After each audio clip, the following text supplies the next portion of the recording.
এটা ঠিক আছে, বর্তমানে অবস্থায় আমি বলছি যে অবস্থা আমরা তো না, এটা মাটির তলে যে অবস্থায় আমি বলছি যে অবস্থায় বাড়ি কোনটা এইটা বলো তো।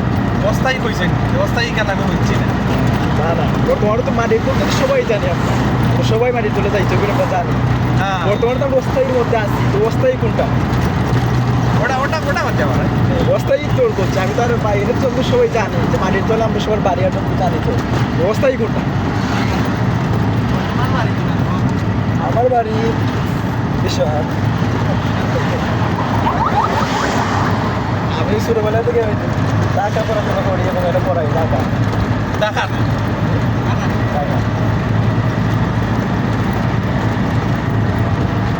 বছরে আপনি মারাই ঠিক আছে, আমার এলাকায় মারা গ্রামটা মারা গেছি না, ও সিলেট গেছি, জিগে গেছি, এখানে গেছি রিক্সা ভাড়া মতো গাড়ি ভাড়া গেছি 400 টাকা রিক্সা ভাড়া। বিশ্বনাথের বেড়া জানেন না কত? কত গেছি আমি এদিকে কত 30 টাকা নেন 60 টাকা করিয়া। সিলেট গেছি আমি। আমি বেশিরভাগ ওই যে রেল স্টেশন আছে না,